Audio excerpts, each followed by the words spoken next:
Hello, my name is Aisha and I am the owner of Start With Paint. In this video, I'm going to show you how I took this image that I painted and turned it to a transferable image for sublimation. This channel is dedicated to paint and sips at home and as a small business. If that interests you, go ahead and click the subscribe button as well as click the like button. So I'm going to go ahead and get into that video and I hope it's helpful.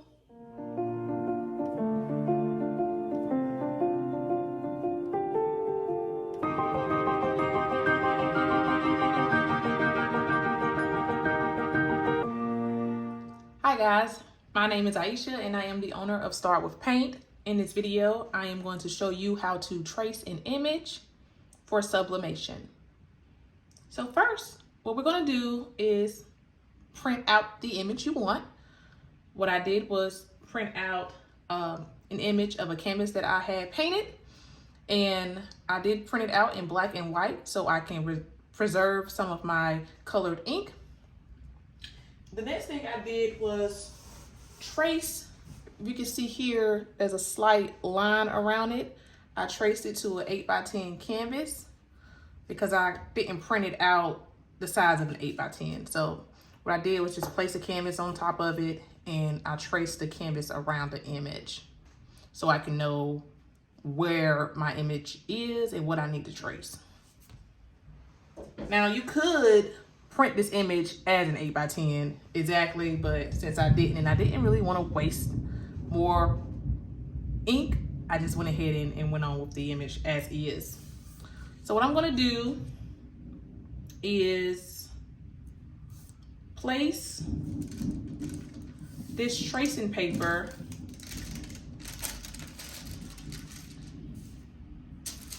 upside down. This is tracing paper and it has been used already. You can actually use this graphite paper more than one time. I've used it several times.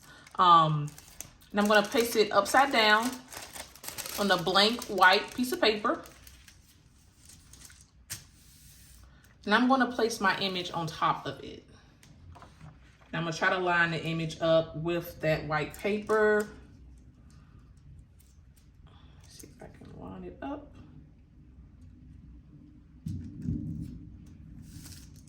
So it looks like it's nicely lined. To make sure that the paper doesn't move from its place, I am going to tape it down. Usually I don't do that, but if you want to be safe versus sorry, you're going to go ahead and tape it down. I use painter's tape. And I'm going to take this down. I don't want it to move.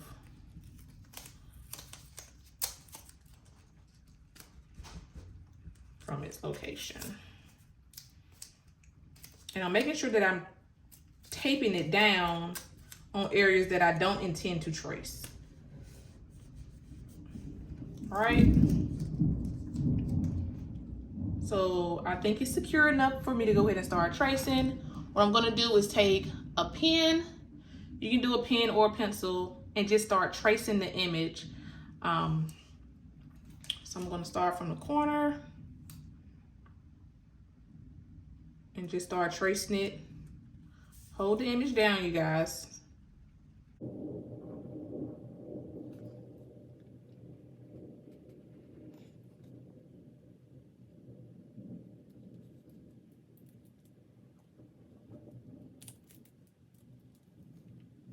Now I'm gonna remove the tape.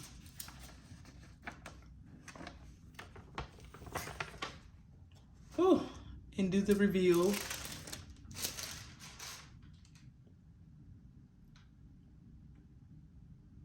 Does it look like her? I'm gonna go over her with a purple marker.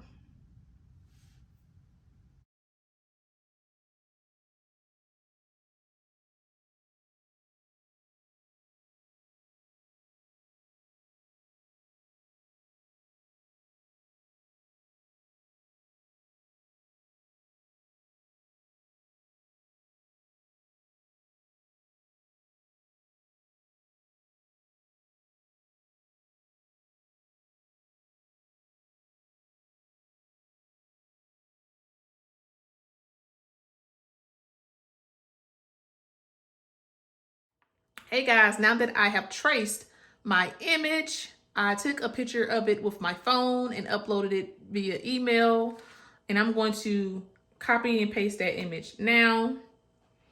So I have copied and pasted that image. Let's make it a little bit bigger so you can see it. And I had stated before that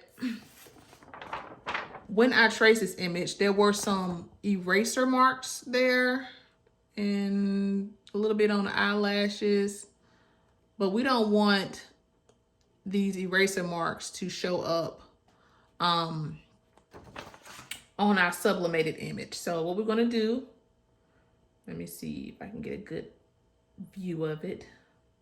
Let's make that a little bit bigger so you can see it.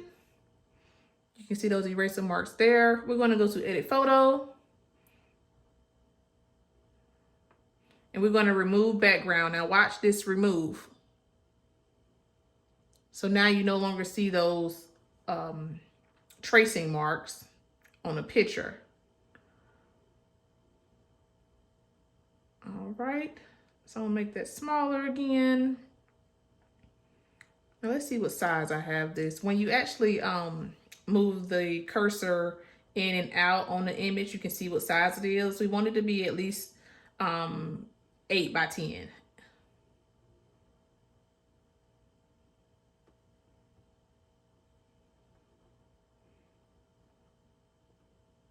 And I do want to make my trace lines a little bit darker, so I'm going to adjust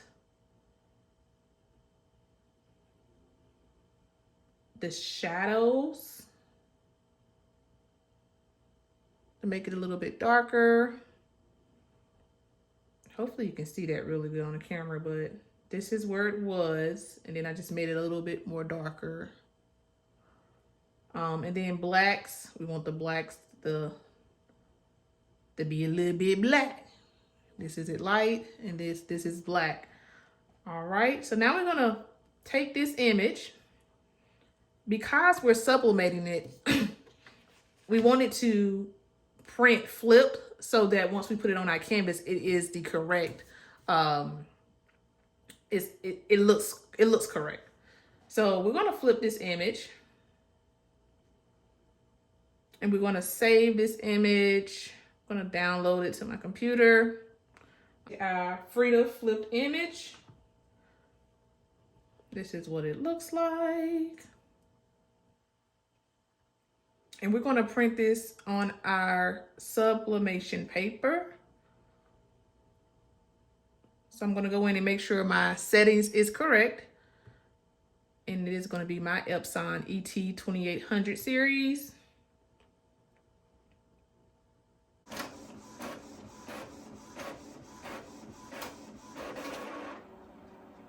All right, so we have our image.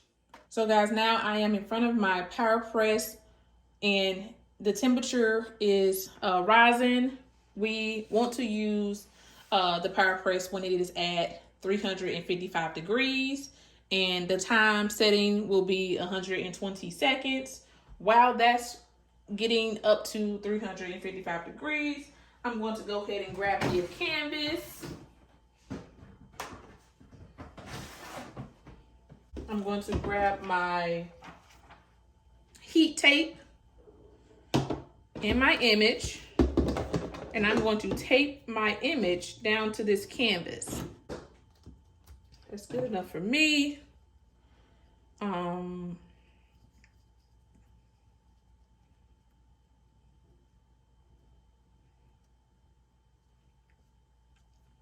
I'm trying to get my heat transfer tape.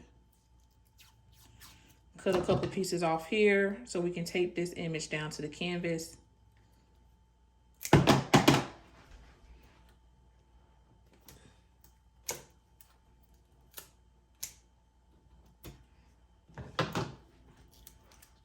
we're gonna flip it over.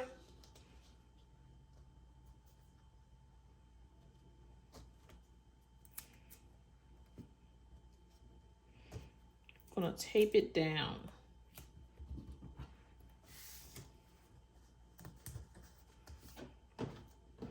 Don't want it to move any while we're doing this.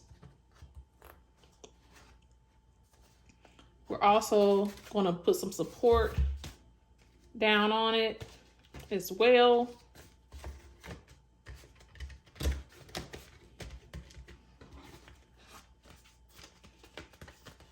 Then we're going to put our Teflon sheet over it to protect the press.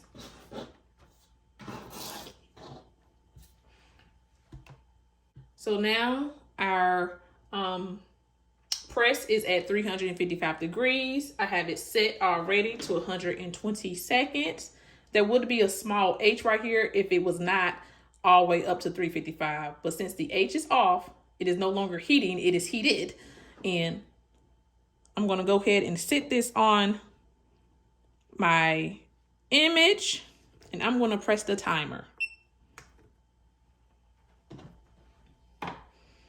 So while that goes down the time and we wait on that sublimation, I'm going to go ahead and clean up my work area. All right, we're done. All right, you can see a little bit of smoke coming up there. Timer stopped. So I'm going to remove my Teflon paper. Oh, what happened there? I'm going to remove my tape. The tape barely comes off easy.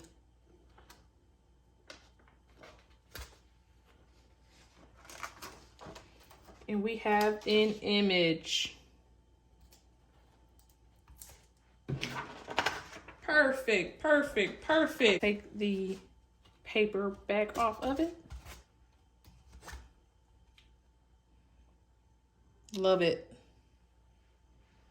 And that is how you trace and create a traceable image and prepare a sublimation. I hope you guys found this video helpful. If you did, please give it a thumbs up and subscribe if you're interested in more content like this. If you have any questions about anything, leave it in a comment box below and I will be glad to answer it. And I really hope that this was helpful. And as always, happiness starts with paint. If you're interested in purchasing this, it will be available on my website, startwithpaint.com. Thank you and have a nice day.